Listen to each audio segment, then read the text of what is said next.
உறுப்பினர் எஸ்பி வேலுமணி அவர்கள் நீங்க பேசுங்க. திட்டங்கள் விவாதம் வேண்டாம். உட்காருங்க உட்காருங்க. வேண்டாம் வேண்டாம் வேண்டாம் விவாதம் வேண்டாம். பள்ளிக்கல்வித்துறையில் மறுமலர்ச்சி உட்காருங்க. வேண்டாம் உட்காருங்க. பல்கலைக்கழகங்கள் பல கண்டு உயர்கல்வித்துறையில் உச்சம் தொட்டு வரலாற்று சாதனைகள் படைத்த புரட்சி தலைவர் எம்ஜிஆர் அவர்களையும் எல்லோரும் எல்லாமும் பெற வேண்டும், இங்கு இல்லாமை இல்லாத நிலை வேண்டும். அம்மா அவர்களின் சிந்தனைக்கு செயல் வடிவம் கொடுக்கும் வகையில் தாலிக்கு தங்கம் மற்றும் உதவித்தொகை, தொட்டில் குழந்தை திட்டம், மழைநீர் சேகரிப்பு திட்டம், மகளிருக்கு உள்ளாட்சிகளில் 50% இடஒதுக்கீடு, மாணாக்கர்களுக்கு காலனி முதல் மடிக்கணினி வரை விலையில்லாத அரிசி, உலகமே வியக்கும் அம்மா உணவகம், வீடுகளுக்கு 100 யூனிட் மின்சாரம், விசைத்தறிக்கு 750 யூனிட் மின்சாரம், கைத்தறிக்கு 200 யூனிட் மின்சாரம், கிராமப்புற மகளிர் மேம்பட கறவை மாடு, வெள்ளாடுகள், நாட்டுக்கோழி குஞ்சுகள், தமிழகத்தின் ஜீவாதார பிரச்சனையான பொன்னிநிதி காவேரி நடுவர் மன்ற தீர்ப்பு, மத்திய அரசில் வெளியீடு, முல்லை பெரியார் அணையின் நீர்மட்டம் 136 அடியிலிருந்து 142 அடியாக உயர்த்தியது என தமிழகத்தின் உரிமைகளை நிலைநாட்டியும், சாதாரண விவசாய குடும்பத்தில் பிறந்த என்னை நகராட்சி தலைவர், சட்டமன்ற உறுப்பினர், உள்ளாட்சித்துறை அமைச்சர், பல துறைகளில் அமைச்சராக, அது மட்டுமில்லாமல் கழகத்திலே ஒன்றிய கழக செயலாளர், மாவட்ட கழக செயலாளர், கழக அமைப்பு செயலாளர் என தலைமை பொறுப்புகள் வழங்கிய எங்களது குடும்ப தெய்வம், இந்தியாவின் மாதரசி, இரும்பு மங்கை, தங்கத்தாரையை டாக்டர் புரட்சி தலைவி அம்மா அவர்களுக்கும் மறைந்தும் மறையாமலும் தமிழக உலகத் தமிழர்கள் இதயங்களில் வாழும் இருவரும் தெய்வங்கள், துயிலும் திசை நோக்கி வணங்குகிறேன். மாண்புமிகு பேரவைத் தலைவர் அவர்களே, மாண்புமிகு அம்மா அவர்கள் தன் உயிரை கொடுத்து கொண்டு வந்த பொற்கால தொடராட்சியை, குடிமரம் திட்டம், அம்மா மினி கிளினிக், அம்மா இருசக்கர வாகனம், ஒரே ஆண்டில் 11 மருத்துவக் கல்லூரிகள், மருத்துவம் பயில மாணாக்கர்களுக்கு 7.5% இடஒதுக்கீடு, 2 முறை வேளாண் கடன் தள்ளுபடி என வரலாற்று சாதனைகள் திட்டங்கள் வழங்கியது அதிமுகவுடைய அம்மாவுடைய அரசு. அந்த அரசை வழிநடத்திய முன்னாள் முதலமைச்சர், கழக பொதுச்செயலர் மாண்புமிகு எடப்பாடி அவர்களுக்கும் நன்றி தெரிவித்து, தமிழகத்தில் பொறுப்பேற்றுள்ள புதிய அரசின் முதலமைச்சர், அம்மா உணவு உட்பட அம்மா கொண்டு வந்த திட்டங்களை எல்லாம் மீண்டும் தொடர் திட்டங்களாக அறிவித்த மாண்புமிகு தமிழ்நாடு முதலமைச்சர், போற்றுதலுக்குரிய சி ஜோசப் விஜய் அவர்களுக்கும் நன்றி தெரிவித்து, மாண்புமிகு எதிர்க்கட்சி தலைவர் அவர்களுக்கும், மாண்புமிகு அமைச்சர் பெருமக்களுக்கும், புரட்சி தலைவர் எம்ஜிஆர், புரட்சி தலைவி அம்மா ஆகியோர் வழியில் அன்பை பெற்றவரும், இன்றைய முதலமைச்சருடைய அன்பை பெற்றவரும், எல்லாருடைய அன்பை பெற்று ஆதரவையும் பெற்று வரலாற்று சிறப்புமிக்க தமிழ்நாடு சட்டப்பேரவையை தகைசால் மாண்புடன் வழிநடத்தி செல்லும் மாண்புமிகு சட்டப்பேரவை தலைவர் அவர்களுக்கும் நன்றியை தெரிவித்து, பேரவை வழிநடத்த உறுதுணையாக இருக்கக்கூடிய சட்டப்பேரவை துணைத் தலைவர்களுக்கும், அதே போல மாண்புமிகு அரசு கொறடா அவர்களுக்கும், சட்டப்பேரவை எங்களது கழக துணைத் தலைவர் அவர்களுக்கும், எங்களது கழக கொறடா அவர்களுக்கும், 17வது சட்டமன்ற பேரவையின் உறுப்பினராக தேர்ந்தெடுக்கப்பட்டுள்ள மூத்த மற்றும் இளைய சட்டமன்ற உறுப்பினர்களுக்கும் அனைவருக்கும் எனது முதற்கண் நன்றியை தெரிவித்துக் கொள்கிறேன். எனக்காக தேர்தல் பணியாற்றி பிரச்சாரம் செய்த எங்களது கூட்டணி கட்சி தலைவர்கள், பாரதிய ஜனதா கட்சியுடைய மாநில தலைவர் அண்ணன் நயினார் நாகேந்திரன் அவர்களுக்கும், முன்னாள் தலைவர் தம்பி அண்ணாமலை அவர்களுக்கும், அதே போல பாமக தலைவர் டாக்டர் அன்புமணி ராமதாஸ் அவர்களுக்கும், தமாக தலைவர் ஜி.கே. வாசன் அவர்களுக்கும், என்னுடைய கோவை மாவட்ட மக்களுக்கும், என்னை 5வது முறையாக தேர்ந்தெடுத்த தொண்டாமுத்தூர் சட்டமன்ற தொகுதி மக்களுக்கும், எனக்காக அல்லும் பகலும் தேர்தல் பணியாற்றிய அதிமுகவுடைய நிர்வாகிகள், பொறுப்பாளர்கள், தோழமை கட்சி நிர்வாகிகள் அனைவருக்கும் இந்த தருணத்தில் நன்றி கலந்த வணக்கத்தை உரித்தாக்கிக் கொள்கிறேன். புரட்சித் தலைவர் எம்ஜிஆர் அவர்கள் கழகத்தை ஆரம்பித்த போது அவரது தலைமையேற்று எங்கள் பகுதியிலே கழகத்தை ஆரம்பித்து பல பொறுப்புகள் வைத்த என்னுடைய அரசியல் வழிகாட்டி, என்னுடைய தந்தை, மறைந்த என்னுடைய தந்தை ஏ பழனிசாமி அவர்களுக்கும் எனது நன்றி தெரிவித்துக் கொண்டு,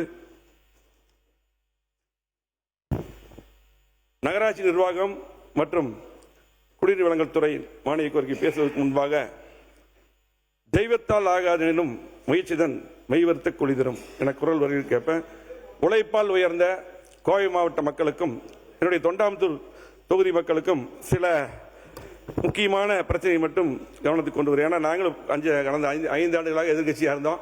இப்போ எதிர்க்கட்சியாக இருக்கவே சில கோரிக்கைகளை வைக்கிறோம். நம்முடைய அரசு முதலமைச்சர் அதை நிறைவேற்றி தர வேண்டும் என்று கேட்டுக்கொள்கிறோம்.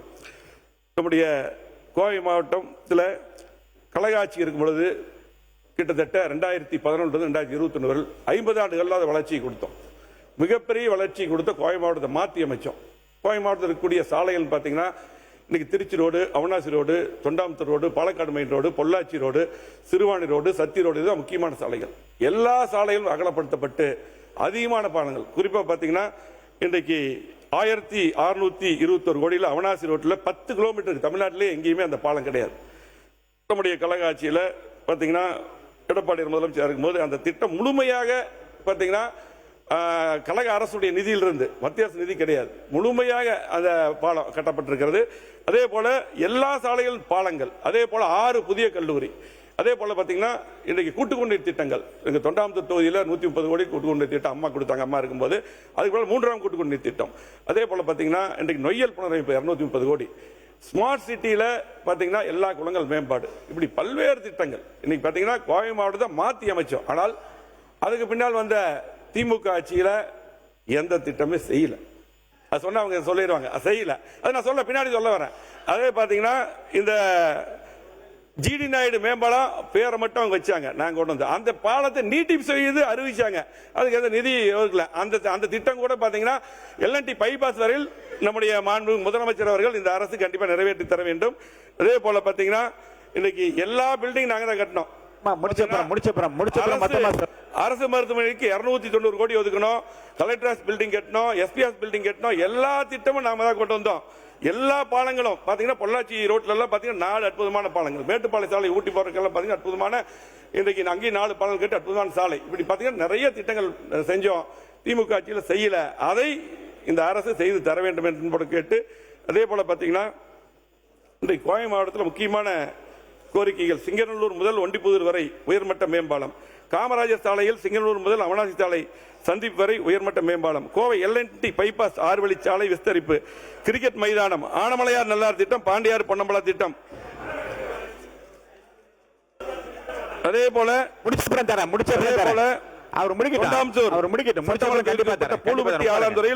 சிப்காட் இதெல்லாம் அறிவிச்சாங்க, விட்டுட்டாங்க. அப்படியே தடகம் சாலையில் லாரி ரோடு சந்திப்பில் மேம்பாலம், அதே போல பாத்தீங்கன்னா தொண்டாமுத்தூர் அரசு போக்குவரத்து கழகம். அதே போல முக்கியமான கோரிக்கை பாத்தீங்கன்னா இது கூட அவங்க நான் பேசி முடிஞ்சதுக்கு பதில் சொல்லிட்டு, நீண்ட கால 60 ஆண்டு கால பிரச்சனை அத்திக்கடவு அவனாசி திட்டம் கழக ஆட்சியில் நாங்கள் செஞ்சோம். முழுமையாக இதுக்கு முன்னால் பாத்தீங்கன்னா 60 ஆண்டு காலமாக போராடி இருக்கோம். நாங்களும் உண்ணாவிரதம் இருக்கோம், அவங்களும் இருந்திருக்காங்க, அவங்க முதலமைச்சர் எல்லாம் வந்து கலந்துருக்காங்க. ஆனால் அந்த திட்டத்தை வந்து நிறைவேற்றியது கழக ஆட்சி. அப்பொழுது முன்னாள் முதலமைச்சர் அம்மா அவர்கள் இருக்கும்போது அதை அறிவிச்சாங்க. அதுக்கப்புறம் முழுமையான நிதி எடப்பாடியார் இருக்கும்போது நாங்கெல்லாம் போய் கேட்டு அதை அறிவிச்சு இன்னைக்கு அந்த திட்டத்தில் தண்ணி வருது. 2ஆம் திட்டம் அத்திக்கடவு 2ஆம் திட்டம். அந்த திட்டத்தை வந்து அப்ப நாங்க அறிவிச்சோம். அந்த திட்டத்தை 5 ஆண்டுல நீங்க ஒண்ணுமே பண்ணல, கிடப்பில போட்டீங்க. சொல்லித்தான் ஆகணும். நீங்க 5 வருஷமா செய்யல. இப்ப இருக்கக்கூடிய அரசு முதலமைச்சர் செஞ்சு தரோம் தான் கேட்கிறோம். அதே போல பாத்தீங்கன்னா ஒரு முக்கியமான பிரச்சனை, அந்த அத்திக்கடவு திட்டம் 2ல எங்களுடைய தொண்டாம் தொகுதியில் கூட 86 குட்டைகளுக்கு தண்ணி வரக்கூடிய வாய்ப்பு இருக்கு. அதே போல மேட்டுப்பாளையம், கவுண்டம்பாளையம், பெருநாய்க்கும்பாளையம், அவனாசி, சூலூர், சுல்தான்பேட்டை இந்த பகுதிக்கெல்லாம் தண்ணி வரக்கூடிய விடுபட்ட குணங்களுக்கு வாய்ப்பு இருக்கு. அதை செய்து தர வேண்டும். அதே போல மனித வனவிலங்கு மோதல்கள், இது எங்க தொகுதியில் நிறைய உயிர்கள் போயிட்டு இருக்கு. காலையில் கூட அந்த பிரச்சனை நம்ம நீலகிரி மாவட்டத்தில் அந்த பிரச்சனை வந்தது. புலிகள் தாக்கி 2 பேர் இறந்துட்டாங்க. கண்டிப்பா அதுக்கும் வந்து நடவடிக்கை எடுக்கணும். எங்களுடைய தொகுதி மட்டுமல்ல, நீலகிரி, கோவை மாவட்டம், பல்வேறு மாவட்டம் அந்த பிரச்சனை, குறிப்பாக தொண்டாமுத்தூர் தொகுதியில், அதே போல கவுண்டம்பாளையம், கிணத்துக்கடவு, மேட்டுப்பாளையம் பகுதியில் இருக்கு. யானைகள் பார்த்தீங்கன்னா அதிகமா உள்ள வருது, ஊருக்குள்ள வருது, உயிர் சேதமாகுது. இது கிட்டத்தட்ட 60 கிலோமீட்டருக்கு வந்து பாத்தீங்கன்னா கர்நாடக மாநிலத்தில் பாத்தீங்கன்னா ரயில் தண்டவாளத்தை வச்சு இரும்பு தடுப்பு அமைச்சிருக்காங்க. அதே போலதான் அந்த கோரிக்கை தான் வைக்கிறோம். அதை கண்டிப்பா செஞ்சு தர வேண்டும். அதே போல காட்டு பன்றிகள் பாத்தீங்கன்னா விவசாய நிலத்தில் வந்து கடுமையா வந்து எல்லா பயிர்கள் போல சேதம் பண்ணிட்டு இருக்குது. இதுக்கு எங்களுடைய ஆட்சி இருக்கும்போது பாத்தீங்கன்னா சுடுறதுக்கு ஒரு சட்டம் போட்டோம். ஆனா அதிகாரிகளை வந்து சுட வேண்டிய அந்த வாய்ப்பு இருக்கு. இன்னைக்கு மற்ற மாநிலத்தில் பாத்தீங்கன்னா இன்றைக்கு 1 வருடத்துக்கு காட்டு பன்றியை பார்த்தீங்கன்னா வனவிலங்குகள் இருந்து அது நீட்டிப்பு விலக்கு செய்து கொடுத்துருக்காங்க. அதுபோல் மத்திய அரசிடம் வலியுறுத்தி, இது முக்கியமான பிரச்சனை, ஏன்னா விவசாய நிலங்கள் போல கடுமையாக பாதிக்குது. ஒரு முறை அந்த காட்டுப்பன்றி குட்டிகள் என்றால் கிட்டத்தட்ட 10 to 20 குட்டி போடுது. ஊருக்குள் வரக்கூடிய அந்த காட்டுப்பன்றியை சுடுவதற்கு அந்த அனுமதியை நீங்கள் பெற்று தர வேண்டியது முக்கியமான பிரச்சனை, செய்து தர வேண்டும் என்று அன்போடு கேட்டுக்கொள்கிறேன். அதே போல